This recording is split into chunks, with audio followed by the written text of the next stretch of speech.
পর পাত্রপক্ষ আসবে এশাকে দেখতে ও আয়নার সামনে দাঁড়িয়ে তাড়াহুড়ো করে চোখের আইলাইনার দিতে গিয়ে লেপটে ফেললো। বাসায় একটাই ড্রেসিং টেবিল, সেটি আবার ভাবির রুমে। ভাবির সঙ্গে ওর সম্পর্ক ভালো নয়। এশার খাতির রাখতে চাইলেও ভাবি এশাকে দু চোখের বিষ মনে করে। অনুমতি ছাড়া তুমি আমার রুমে কেন এসেছো এশা? এটা তো অভদ্রতা।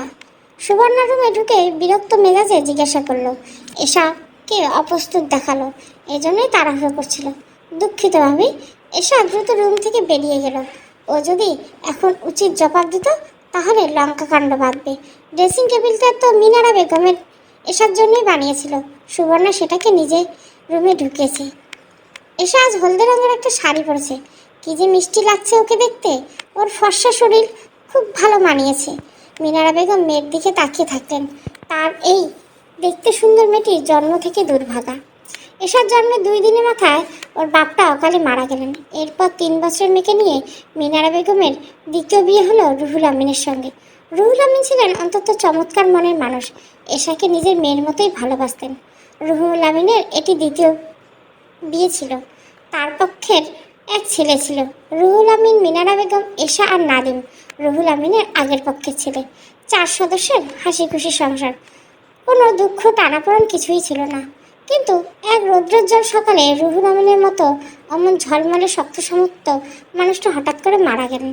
এরপর দেখতে অসম্ভব সুন্দরী রূপবতী মিনারা বেগমকে কয়েকজন বিয়ে করতে চাইলেন, কিন্তু তিনি আর বিয়ের কথা চিন্তা করলেন না।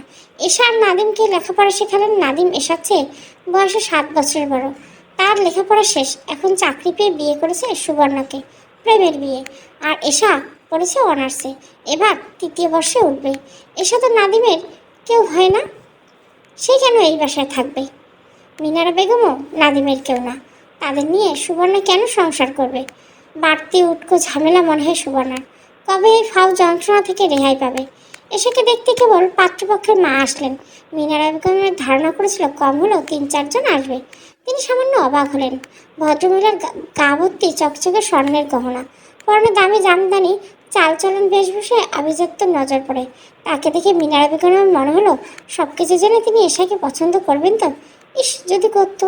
এশা তাহলে একটা ভালো ঘরের বউ হতো। মেয়েটার জীবনে দুঃখগ্রস্ত। পাত্রের মা পলি বেগম সর্বদাকে নিয়ে গর্ব করলে বললেন, আমার পরিবারের আমার কথাই শেষ কথা।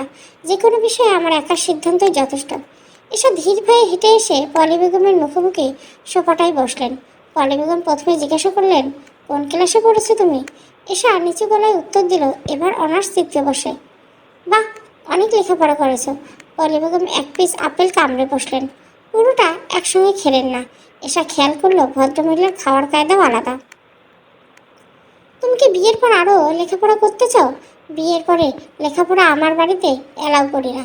এসব প্রত্যুত্তর না করে মিনারা বেগমের দিকে তাকালো।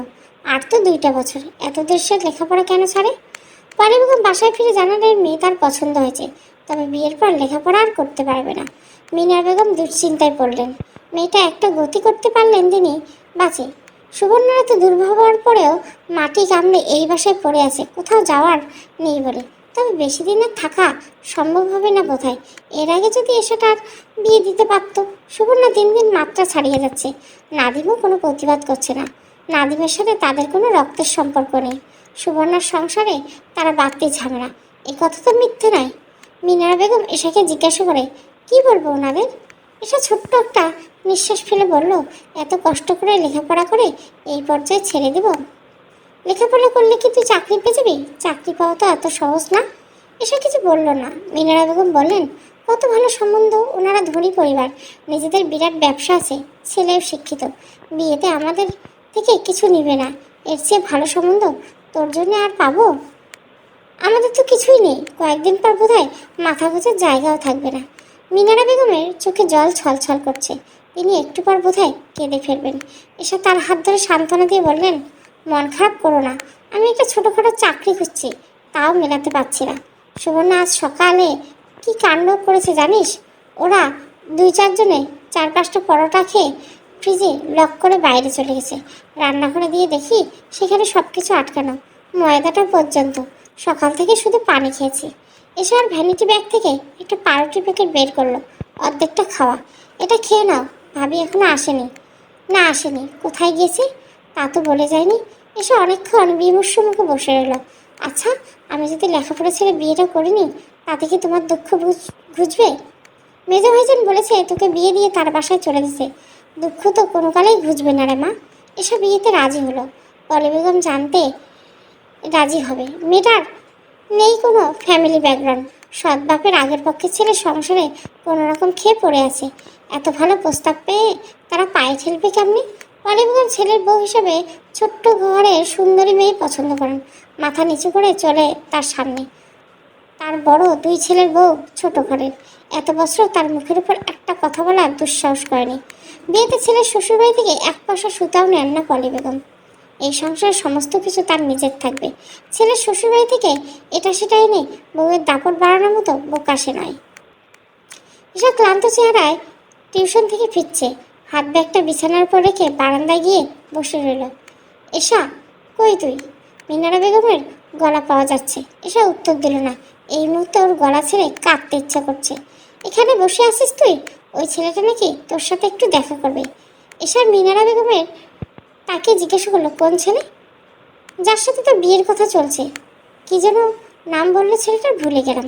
এসা ছেলেটার নাম ফুয়াদ। আর ছবি টবি দেখিনি এখনো। ওনার মায়ের সিদ্ধান্তই নাকি সব। তাহলে ওনার আবার আমাকে আলাদা করে দেখার কি আছে? এত কথা বলিস না, তাড়াতাড়ি তৈরি হ। কোন জামাটা পরবি? মিনারা বেগম আলমারি খুলে এসে সবচেয়ে সুন্দর জামাটা বের করলো। যদিও তেমন বেশি সাজ পোশাক নেই, গাঢ় সবুজ রঙে সালোয়ার কামিজে এসাকে দেখতে অপরূপ সুন্দর লাগছে। এসার মন টানছে না, তবুও পা বাড়ালো গেটের দিকে। এটা বিয়ের নাকি একটু খেয়ে পড়ে বেঁচে থাকার চেষ্টা। এসাকে একটা রেস্টুরেন্টের সামনে যেতে বলা হয়েছে। ও বাসা থেকে বের হয়ে রিক্সা রাখলো। বাইরে আজ এত কড়া রোদ, এসে বারবার ওড়না দিয়ে মুখের ঘাম হচ্ছে। রিক্সা থেকে নেমে রেস্টুরেন্টের সামনে অপেক্ষারত কাউকে এসার চোখে পড়লো না। অনেকক্ষণ দাঁড়িয়ে থেকে এদিক ওদিক তাকালো। ছেলেটার কাছে তো ওর ফোন নাম্বার দেওয়া হয়েছে, সেইখানে আসলে নিশ্চয়ই কল দিত, তার মানে আসেনি। ঘন্টাখানেক দাঁড়িয়ে থাকার পর এসার আবার কান্না পেল। এই জলে ভাসা পদ্মের মতো জীবনটাকে একটু ঠাঁই পাওয়ার জন্য লেখাপড়া শেষ করে চাকরি করতে চাইল। সৃষ্টিকর্তা কেন ওকে এই দুর্দশার জীবন দিল? এসব চোখ মুছে কান্না চাপানোর চেষ্টা করলো। এখনো দাঁড়িয়ে বোকার মতো কাঁদলে মানুষজন কী ভাববে?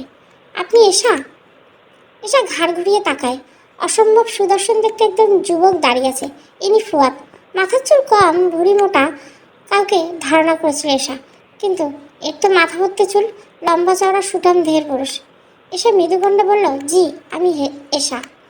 আমি ফুয়াদ, অনেকখানি দেরি করে ফেললাম, দুঃখিত। চলুন রেস্টুরেন্টের ভিতরে গিয়ে বসি। এই বলে ফুয়াদ এসার অপেক্ষা না করে আগে আগে রেস্টুরেন্টের ভিতরে ঢুকে পড়ল।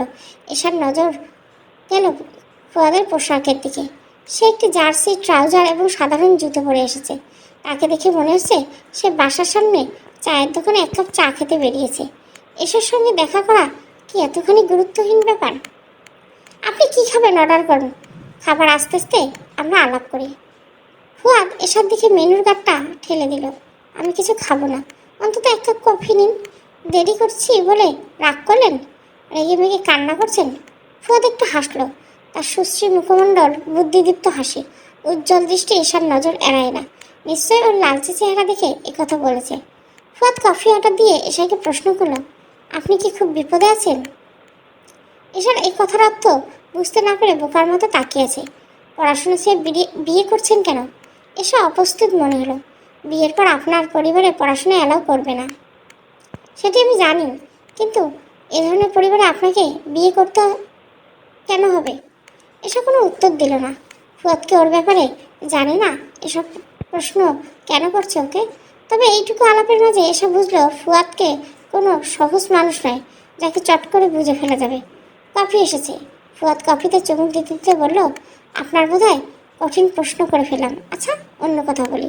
আপনার পছন্দের খাবার কি? ভাত মাংস। এই মুহূর্তে আপনাকে এক প্লেট ভাত মাংস খাওয়ালে আপনার মন ভালো হবে? এসব মনে মনে বিস্মিত হলো। ফুয়াদকে এক্ষুনি বোঝার চেষ্টা করে বোধহয় লাভ নেই। ফুয়াদ এসেকে এক প্রকার জোর করে ভাতের হোটেলে নিয়ে গেল। এরপর এক প্লেট ভাত ওর গরুর মাংস অর্ডার করলো। খুব অদ্ভুত লাগছে। ও ভাতের প্লেট সামনে নিয়ে বসে থাকলো। এই অল্প পরিচিত লোকটা সামনে ভাত খেতে ওর অস্বস্তি লাগছে। আচ্ছা, আপনি খাওয়া শেষ করেন, আমি আসছি। এই লোকটা কি মন পড়তে জানে? ফুয়াদ রেস্টুরেন্ট থেকে বের হয়ে কোথাও গেল। এসা খেতে শুরু করলো। খাওয়া শেষ হতে দেখে ফুয়াদ ফিরে এসেছে। এসা সিগারেটের গন্ধ পেল। খুব সম্ভবত ফুয়াদ বাইরে থেকে সিগারেট খেয়েছে। খাবার কেমন ছিল? ভালো। আপনি যেন কিসে পড়েন? থার্ড ইয়ার নাকি fourth year? Third year. Honours শেষ করতে চান? এত দূর এসে কি কারো লেখাপড়া ছাড়তে মন চায়? আমি আসলে বিপদে পড়ে বিয়েতে রাজি হয়েছি, একটু ভালো খেয়ে পড়ে থাকার জন্য। আপনি আমাদের বাড়িতে ভালো খেয়ে পড়ে থাকতে পারবেন তার নিশ্চয়তা কি? এসে কিছু বললো না। ফুয়াদ বলল, আবার বোধহয় কঠিন প্রশ্ন করে ফেলছি। আচ্ছা এসা, আপনার পছন্দের রং কি? সাদা। ঠিক আছে, আপনি তাহলে এখন বাসায় চলে যান। এসে টেবিল ছেড়ে উঠে ব্যাগটা হাতে নিয়ে দাঁড়িয়ে ফুয়াদের দিকে আরেকবার তাকালো। লোকটা মানুষকে আকর্ষণ করার মতো অসম্ভব ক্ষমতা আছে। এসব আকর্ষণ বোধ করেছে। এসা শুনুন, শুধু ভালো খেয়ে পরে বেঁচে থাকার জন্য বিয়ে করতে হবে না। আমি আপনাকে পড়াশোনা শেষ করাবো। আনন্দ নিয়ে এবার বিয়েটা করুন। এসব বিস্মিত হয়ে তাকিয়ে রইল। আপনার মা যে বলল আপনাদের বাড়িতে সব কিছু তো তার মতো হয়। ফুয়াদ এই কথার উত্তর না দিয়ে তার বাইক চেপে বসলো। প্রচণ্ড গতিতে বাইকটা মুহূর্তেই এসব দৃষ্টি সীমানার বাইরে গেল। পলি বেগম বড় ছেলের বউ মারুফার হাসি মুখে নরম গলায় জিজ্ঞাসা করলো, মা, সন্ধ্যার নাস্তায় কী তৈরি করব? এ বাড়িতে প্রতিদিনই খাবার পলি বেগমের ফরমাইশে তৈরি হয়। এমনকি কেউ মুরগি রান কিংবা বড় মাছের মাথাটা পাবে সেটিও তিনি ঠিক করেন। চিকেন নাগেট, স্যান্ডউইচ আর ফলের জুস তৈরি করুন। এর ভিতরে ফুয়াদ বাসায় আসলো। পলি বেগম জিজ্ঞাসা করলেন, মেয়ে কেমন দেখলে? ভালো, সুন্দর। আমার পছন্দ কখনো খারাপ হয় না। মেয়েটা এবার থার্ড ইয়ারে। তোমার সাথে আলাপ হয়েছে? তুমি তো তা নিশ্চয়ই জানো। হ্যাঁ। অনার্স শেষ করতে চাইছে বোধহয়, কিন্তু এত ভালো প্রস্তাব ফিরিয়ে দিতে পারেনি। চারকুলে তো কেউ নেই। ফুয়াদ বলল, অনার্স শেষ করে কি করবে?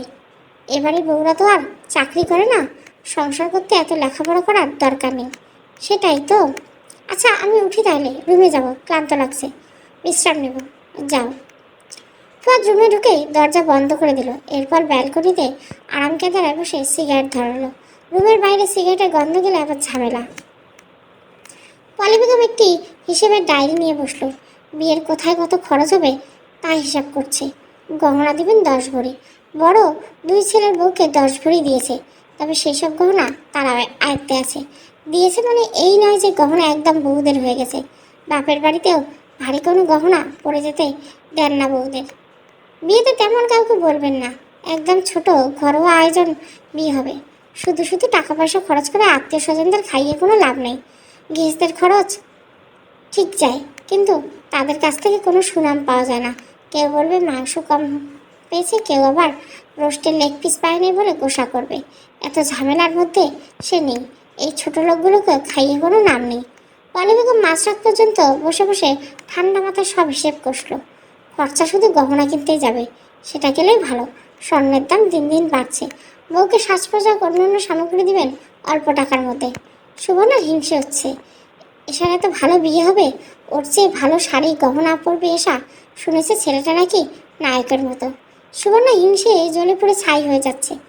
এসার বিয়ের পর লেখাপড়া করাবে না শুনে একটু শান্তি পেয়েছিল, কিন্তু এখন শুনেছে ওই ছেলে নাকি লেখাপড়াও করাবে। সুবর্ণা রাতে ঘুম ভালো হলো না। খাবার গলা দিয়ে নামছে না। 10 ভরি স্বর্ণ দিবে নাকি এসাকে? বিয়েতে কোনোভাবে ভেঙে যেত। সুবর্ণার মনে শান্তি ফিরে আসতো। কীভাবে বিয়েটা ভাঙা যায়? সুবর্ণার বিয়ে ভাঙার কোনো উপায় খুঁজে পেলেন না। ওর গলার ধরে কাটার মতো আটকে থাকা বিপদ বিদায় হচ্ছে এতদিনে। শুনেছে মেয়ের বিয়ের পর মিনারা বেগমে এ বাসা ছাড়বেন। দুজনের একা সংসার হবে। এই খুশিতে তো ওর আত্মহারা হবার কথা, কিন্তু কোথাও যেন ভাটা পড়েছে। ঈশা যদি একটা ছোট্ট করে বিয়ে হতো তাহলে ওর ঈর্ষাকাতর মন শান্তি পেত। আজ বিয়ে ঘরোয়া পরিবেশে, অতি সামান্য আয়োজন। বরযাত্রী এসেছে মাত্র 12 জন, বরকে বাদ দিয়ে 11 জন। বাইরে কেউ নেই। ফুয়াদের 2 ভাই ভাবি, একমাত্র বোন দুলাভাই এবং তাদের বাচ্চা কাচ্চা। এসব শ্বশুরবাড়ি থেকে 10 ভরি গহনা এনেছে শুনে আশেপাশে কীরকম সাড়া পড়ে গেল। কিন্তু বিয়ের অন্যান্য সাজ পোশাক যে তুলনায় খুব সাধারণ মনে হচ্ছে। এগুলো স্বর্ণ নাকি ইমিটেশন? যাদের এত গহনা দেওয়ার আত্মীয় আছে তারা সাজ পোশাক নিশ্চয়ই জাঁকজমক দেবে। আশপাশ থেকে এরকম কথাও শোনা গেল। এটা পলি বেগমের বুদ্ধি। দামি সাজ পোশাক কিনে টাকা নষ্ট করতে চাননি তিনি। গহনা দিলে লোকসান নেই, এর ভ্যালু সারা জীবন থাকবে। তাছাড়া ছেলে বিয়ে কোনো বড় পরিবারে দিচ্ছে না যে দামি জিনিসপত্র দিতে হবে। বিকেলে বিয়ে হলো, কীরকম অবাস্তব মনে হচ্ছে। এসা ধাতস্থ হতে পারছে না জীবনটা এবার একটু সহজ হবে তো। অজ্ঞাত আশঙ্কা ভয় তাকে বিমর্ষ করে দিচ্ছে ক্রমশ। চোখের পানিতে শ্বাস নষ্ট হয়ে যাচ্ছে। ও শুধু মনে মনে প্রার্থনা করতেই থাকে, আল্লাহ জীবন এবারে যেন একটু সহজ হয়। বরযাত্রী খাওয়া দাওয়া সেরে সন্ধ্যার পর বউ নিয়ে রওনা দেবে। এসা লাল বেনারসি পরে আছে ফুয়াদের সামনে রুমটাতে সবার সঙ্গে। খোলার দরজা দিয়ে বাইরে তাকালে থেকে স্পষ্ট দেখা যায়। এসা কয়েকবার তাকালো। শেরওয়ানি গায়ে তাকে দেখতে অপূর্ব লাগছে। এই সুদর্শন মানুষটি ওর জীবনের সঙ্গী ভাবতেই রোমাঞ্চকর অনুভূতি। ওর মতো ঠাই ঠিকানাহীন মেয়ে এত ভালো বর কল্পনাও করেননি। পরিবিদায়ের সময় কেবল মিনারা বেগমে কাঁদল। কাঁদতে কাঁদতে তিনি মুচ্ছা গেলেন। তার সমস্ত দুঃখ যেন আজ নতুন করে মনে পড়ছে। বিশাল আঘাত পেলে এসে হাউমাউ করে কাঁদতে পারে না। ও নিঃশব্দে কাঁদল। ছোটবেলা থেকে এ বাড়িটাই বেড়ে উঠেছে। চিরচেরা বাড়ি, অতি পরিচিত রুম, প্রিয় বারান্দা, কোনো কিছুতেই এর অধিকার নেই। ও এই বাড়ির কেউ না, এই পরিবারের সদস্য না। তবু এটাকে নিজের বাড়ি কেন মনে হয়? ছোটবেলা থেকে জানা এই পরিচিত সত্যটা আজ এত নির্মম হয়ে উঠেছে। ফুয়াদ গাড়ির দরজা খুলে দিল। এসা উঠে ছিটে বসে গাড়ি চলতে আরম্ভ করলো। এসা এবার কান্না থামিয়ে ফুয়াদের দিকে তাকালো। ফুয়াদের সাথে আজকে এখনো কোনো বাক্য বিনিময় হয়নি ওর। সবার সামনে সদ্য বিবাহিত বউয়ের সাথে আলাপ করতে একটু লজ্জা লাগছে বোধহয়। এতক্ষণ এসে এটাই ভেবেছিল। কিন্তু এই মুহূর্তে তো ওরা পাশাপাশি সিটে বসে আছে। পাশে থাকা নতুন বউয়ের দিকে এক পলক তাকানোর মতো আগ্রহ তার ভিতরে দেখা গেল না। তাকে অমনোযোগী, উদাসীন মনে হচ্ছে। তার চোখে মুখে তীব্র বিরক্ত ও স্পষ্ট। এসে বিস্মিত হলেন। সেদিন যখন প্রথম দেখা হলো কি চমৎকারভাবে কথাবার্তা বলেছিলেন। কিছুক্ষণের আলাপে ওকে দারুণভাবে মুগ্ধ করে ফেলে। এরপর থেকে এসব বিয়ের দিন গুনছিল। আবার কবে দেখা হবে, কবে ফুয়াদের চমৎকার সঙ্গ উপভোগ করবে। কিন্তু আজকেই হলো। এসব কিছু জিজ্ঞাসা করবে ভেবে থেমে গেল। সংকোচ বোধ হচ্ছে। ফুয়াদ নিজের থেকে আলাপ শুরু করবে এই অপেক্ষায় থাকলো। কিন্তু সে গাড়ির সিটে হেলান দিয়ে চোখ বুজে আছে অনেকক্ষণ। আপনার কি অসুস্থ লাগছে? সংকোচ কাটিয়ে জিজ্ঞাসা করলো এসা। ফুয়াদ চোখ মেলে ওর দিকে তাকালো। ভারী গেলে বলল, না, আমাকে দেখে কি অসুস্থ মনে হচ্ছে? কথা বলছেন না, তাই জিজ্ঞাসা করলাম। ফুয়াদ একটু হাসলো। তার হাসিতে কোনো জলুস নেই। বউ সাজাতে তোমাকে খুব সুন্দর লাগছে। এই প্রশংসা এসাকে খুশি করতে পারল না।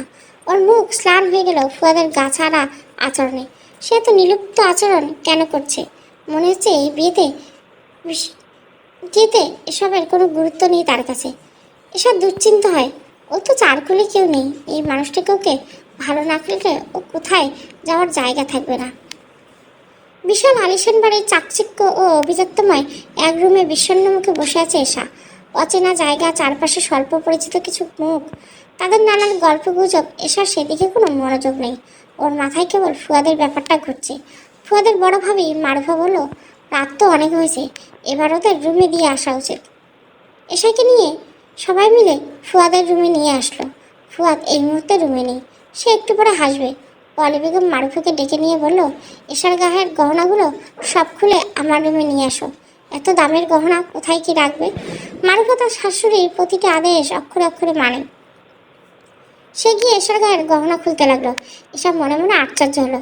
এক্ষুনি গহনা খুলে নিয়ে যাবে সেটাও ভাবতে পারেনি। তাছাড়া ওকে বললেই তো নিজ হাতে খুলে দিত। মারুফা গহনাগাটি সব খুলে পলি বেগমকে বুঝিয়ে দিয়ে আসলো। এসা বোকা হয়ে বসে আছে। এর ভিতরে ফুয়াদের দেখা মিলল। সে রুমে এসেছে। দরজা আটকে খাটে বসতেই কড়া নাড়ার শব্দ হলো। মহাবিপদের হওয়া ছাড়া নতুন বড় বউয়ের রুমে কেউ কড়া নাড়ে না। কিন্তু ফুয়াদ জানে এ বাড়িতে সামান্য কারণে এই বেকুবের মতো কাজ করতে পারে। দরজা খুলে দেখতে পেলে ওর মেজো ভাবি তার মেয়েকে কোলে নিয়ে দাঁড়িয়ে আছে। অর্পি কাঁদছে, নতুন বউয়ের সাথে ঘুমাবে নাকি? ফুয়াদ হাসি মুখে বলল, ঠিক আছে, দিয়ে যান তাহলে। ফুয়াদ অর্পিকে কোলে করে রুমে নিয়ে আসলো। অর্পির বয়স 6, দেখতে ভীষণ মুষ্টি। মেয়েটা ফুয়াদের ভক্ত। হাসি মুখে রুমে নিয়ে আসা অর্পিকে বিরক্ত মুখে খাটে বসালো ফুয়াদ। এরপর এসাকে বলল, বিয়ের রাতে কেউ বাচ্চা কাচ্চা সাথে নিয়ে ঘুমায় না, কাঁদলে তাকে দিয়ে যেতে হবে না। অর্পিকে তুমি ওর মায়ের কাছে দিয়ে আসো। এসব বিস্মিত হয়ে তাকিয়ে রইল। কয়েক মুহূর্ত আগে তো ফুয়াদ ওকে হাসি মুখে নিয়ে আসলো, আর এখন সদ্য এ বাড়িতে আসা ওকেই বলছে দিয়ে আসতে। এসা কি বলছে শুনতে পাওনি? এসব হতবুদ্ধি হয়ে গেল। আমি তো ভাবির রুমটা চিনি না, আমি ওকে দিয়ে আসতে গেলে সবাই কি বলবে? ফুয়াদ হঠাৎ ভয়াবহ রেগে গেল। আগে তার চোখ বেরিয়ে আসতে চাইছে। দিয়ে আসতে বলছে, দিয়ে আসবে, যাও। এত কথা বলছে কেন? ভাবির রুম এই মাঝের রুমটাই পড়ে। এসব হতভম্ব হয়ে গেল, খানিকটা ভয় পেল। ও দ্রুত অর্পিকে কোলে তুলে নিয়ে রুম থেকে বের হয়। অসুস্থতাও মরে যেতে ইচ্ছে করছে। ও অর্পিকে নিয়ে আসবে, এটা কেমন দেখায়। এসে অর্পিকে ওর মায়ের কাছে দিয়ে সেদিকে আর তাকালো না। লজ্জায় ওর চোখ বুজে আসছে। ফুয়াদের হাব ভাব খুব দুর্বৃত্ত লাগছে। ও ধরতে পারছে না, ও কেঁদে ফেলতে ইচ্ছে করছে। অর্পিকে দিয়ে রুমে আসতে ফুয়াদ নরম গলায় বলল, শোনো এসা, আমি একটু বাইরে বেরোবো, ঘন্টাখানিক পর আসবো। বাসার কেউ যেন না জানে ব্যাপারটা, কাউকে বলবে না। এসে কি বলবে বুঝতে না পেরে নির্বাক হয়ে রইল। ফুয়াদের উত্তরের অপেক্ষা না করে বেরিয়ে গেল। এরপর সে সারা রাত বাড়ি ফিরল না। অতি সুখের আশা এসা কোনোদিন ভাবেনি। নিরুপায় মানুষের সমস্ত কিছু ভাগ্যের উপর ছেড়ে দেয়, এসাও তাই করেছে। তবে ফুয়াদের সঙ্গে প্রথম দিন দেখা হওয়ার পর ওর মনে রঙিন প্রজাপতি ডানা মেরেছিল, সেগুলো বিবর্ণ হয়ে গেছে। কষ্ট কেবল এইটুকু, এসা রাতে কিছুক্ষণ কেঁদে কেটে চোখ ফুলিয়ে ঘুমিয়ে পড়ে। এত দুঃখ করতে ভালো লাগছে না। সকালে সূর্যের নরম আলোয় চোখ পড়তে উঠে বসে। আশেপাশে একবার চোখ বুলিয়ে ধাতস্থ করে। ওর বিয়ে হয়েছে, শ্বশুর বাড়িতে এসেছে, বর ফুলসজ্জা রাতে লাপাত্তা হয়ে গেছে। ঘুম ভাঙার সঙ্গে সঙ্গে এসব কিছু নতুন করে খেয়াল হলো। শুভ সকাল আশা, কেউ হঠাৎ রুমে ঢুকে বলল, মিষ্টি। শুনতে মিষ্টি লাগলো ফুয়াদ এসেছে। এসা তার দিকে তাকায়। তাকে দেখতে কিছুটা উদ্ভ্রান্তের মতো দেখাচ্ছে। এগুলো ফুলদানিতে রাখো, তাজা ফুলের ঘ্রাণ আমার খুব পছন্দ।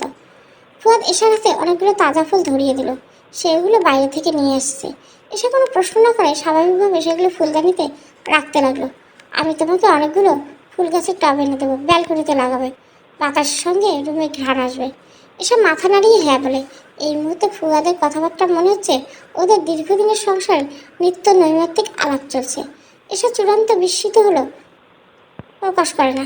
এই লোক পাগল নয়, অন্তত সুচতুর এবং বুদ্ধিমান। যা করেছে নিশ্চয় সজ্ঞানে। আমি অনুমতি ছাড়া তোমাকে তুমি বলে সম্বোধন করলাম। বউকে তুমি বলতে কি অনুমতির প্রয়োজন হয়? আমার জানা নেই। এর আগে কখনো বিয়ে করিনি তো। না, অনুমতির প্রয়োজন হয় না। রাতে আমি বাসায় ছিলাম না, এই কথা কেউ জানে? কাউকে বলেছ? ফেদ গায়ের শার্টটা খুলতে খুলতে প্রশ্ন করলো। এসা বলল, না, জানে না। ওদের উন্মুক্ত সুগঠিত পুরুষালী শরীর, চওড়া কাঁধ, প্রশস্ত লোমশ বুক। এসা এক নজর তাকে চোখ ফিরিয়ে নেয়। কেমন একটা অনুভূতি ওর। ফুয়াদ এসে এসার সামনে দাঁড়ালো।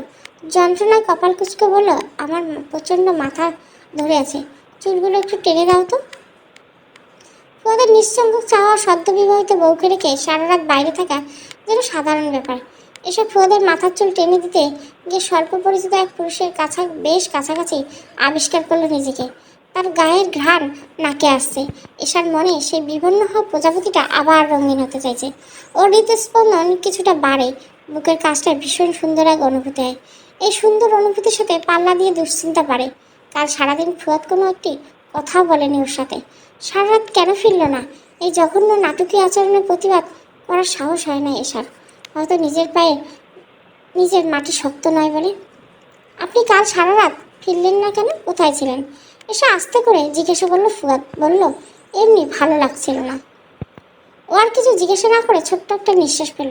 দরজায় ঠকঠক আওয়াজ করছে কেউ। বেলা তেমন হয়নি।